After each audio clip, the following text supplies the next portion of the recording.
Kampung Randukulon adalah nama sebuah kampung yang kini menjadi salah satu kampung yang paling padat penduduknya setelah tahun 2000-an.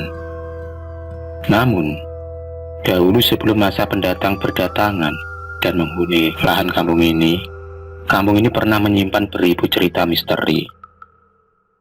Konon, ada seorang gadis yang mengakhiri hidupnya dengan gantung diri karena tak sanggup lagi menanggung beban dari perjanjian keluarganya dengan iblis yang kabarnya masih ada di atas tanah ini. Kisah ini terjadi 14 tahun yang lalu. Sebut saja Wulandari.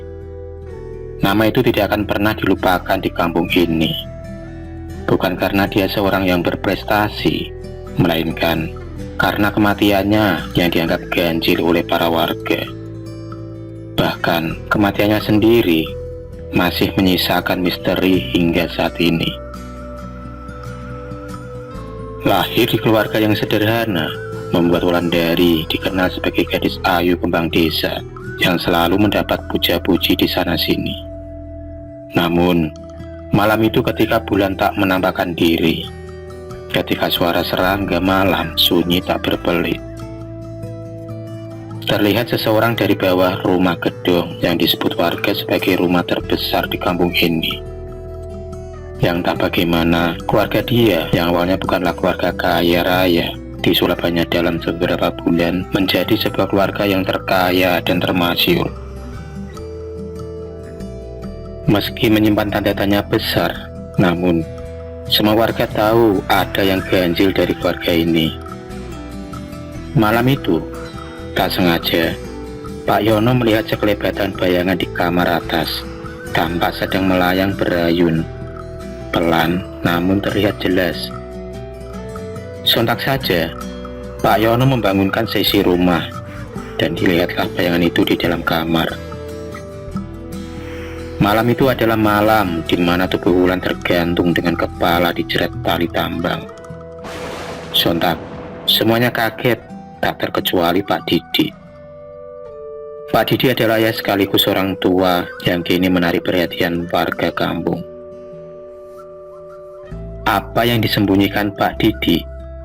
Itulah pertanyaan setiap warga di kampung. Pasalnya, Wulan yang mati tergantung postur tubuhnya menunjukkan ekspresi yang tidak biasa. Satu hal lagi yang selalu diingat oleh semua orang yang menyaksikan peristiwa itu. Kematian Wulan adalah kematian yang berhubungan dengan keluarga ini. Sesuatu yang dipercaya berhubungan dengan bisikan iblis. Konon, Wulandari hanyalah gadis polos yang tak tahu apapun tentang apa yang akan menimpa keluarganya. Pak Didi adalah seorang buruh tani yang menggarap sawah milik seseorang bersama Ibu Rontia, istrinya. Meski umur mereka tak lagi muda, namun mereka hidup berkecukupan. Pasangan suami istri ini dikaruniai 4 orang anak yang semuanya adalah perempuan, yaitu Wulandari, Lestari, Retno, dan Sari. Layaknya anak-anak lain di usia mereka yang saat itu masih tergolong masih sangat muda, mereka bermain dan bersekolah sewajarnya. Hanya saja, terkadang mereka membantu Pak Didi dan Bu Rontia di sawah. Si sulunglah yang paling dikenal warga, karena kebiasaannya pula memanggil orang tuanya dengan panggilan bapak dan emak. Warga pun ikut-ikutan memanggil bapak dan emak. Hidup keluarga Pak Didi baik-baik saja, layaknya kehidupan keluarga pada umumnya. Semuanya berubah ketika Bu Rodia yang kerap disapa emak mengatakan bahwa beliau hamil tua. Yang konon, menurut orang Jawa zaman dahulu, hamil tua adalah pertanda yang kurang baik. Meski begitu, keluarga Pak Didi tak percaya dengan mitos. Sampai di kehamilannya yang ke-5 bulan, Pak Didi bermimpi didatangi seekor kambing betina hitam yang konon kambing itu bisa berbicara. Hal itu terjadi selama 7 hari berturut-turut. Tak yakin dengan mimpinya, Pak Didi memilih untuk tidak bercerita kepada siapapun, meski ia masih terbayang sosok yang ditemui di dalam mimpi. Di malam kedua, mimpi itu kembali, dan kambing itu juga kembali lagi. Kali ini ada yang berbeda dari mimpi sebelumnya.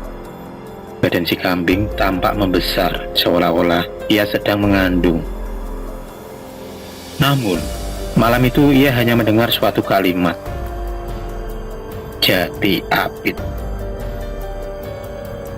Tak tahu, ada yang tahu apa itu Jati Apit, sampai Pak Didi menuliskannya dalam selembar kertas. Ketika pulang dari sawah, Pak Didi tertuju pada lahan samping sawah. Di sana berjejer pohon jati. Karena penasaran, Pak Didi mendekati lahan itu dan mengerti akan kalimat yang ada di mimpinya. Pak Didi melihat sebuah pohon tak terlihat tinggi, dan pohon itu tumbuh di antara pohon jati yang tumbuh meliuk. Ketika Pak Didi mendekati pohon itu, tercium bau kambing yang sengat. Maka Pak Didi mengelilingi pohon kecil di dalamnya. Pak Didi menemukan sesuatu kecil, berlendir, dan menggeliat. Rupanya ada seekor anak kambing di dalam rimbunan pohon itu.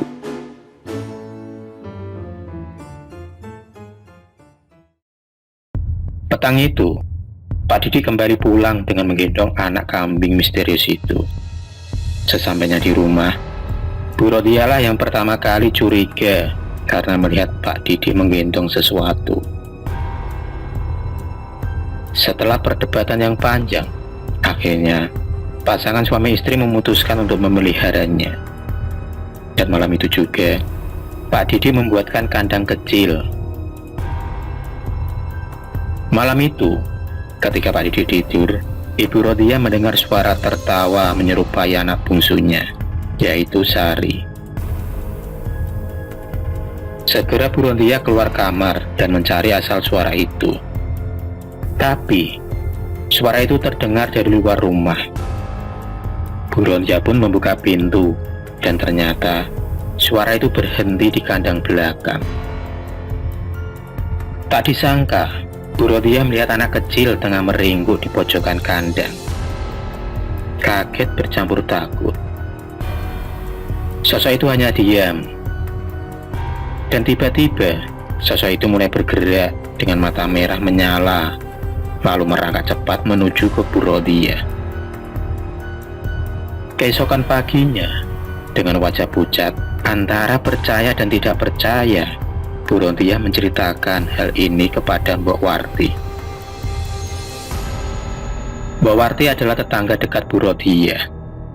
Dengan wajah yang tegang, Mbok Warti meminta Bu Rodia menunjukkan di mana anak kambing itu. Tapi anehnya, anak kambing itu lenyap dan tak ada siapapun di sana. Mbok Warti mempunyai firasat yang jelek dan memilih menunggu Pak Didi pulang dari sawah dan mempertanyakan kejadian dari awal. Tapi, Pak Didi hanya menceritakan kalau dia menemukan anak kambing dan bercerita soal pohon jati apit. Tibalah di hari persalinan Bu Rodia yang dibantu oleh Mbok Warti dan Siti. Siti bercerita sebelum dia masuk ke rumah Pak Didi. Di sepanjang jalan, Siti mendengar suara anak kambing mengembik. Padahal tak ada satupun kambing di sana. Setelah Siti dan Mbok Warti mempersiapkan semua untuk kelahiran, Bu Rodia berbaring.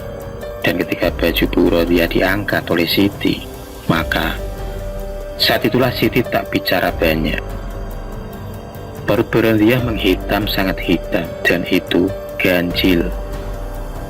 Ia teringat dengan cerita buyutnya tentang Wungkuk Ireng. Wungkuk Ireng adalah perut yang konon disetubui oleh jin yang sudah bukan jin lagi, melainkan iblis jahanam yang menyusupan anaknya di roh bayi yang akan lahir. Tak hanya Siti, Mbok Warti juga bisa melihatnya.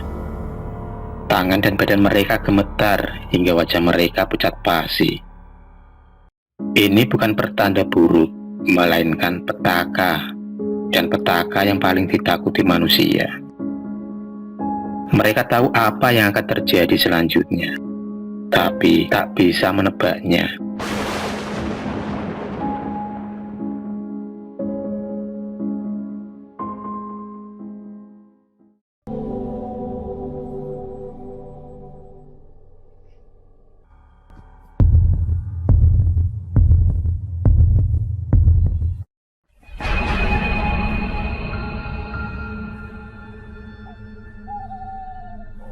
Terima kasih sudah menonton video cerita bergambar ini. Klik subscribe untuk terus mendapatkan video-video cerita bergambar selanjutnya. Semangat berkarya.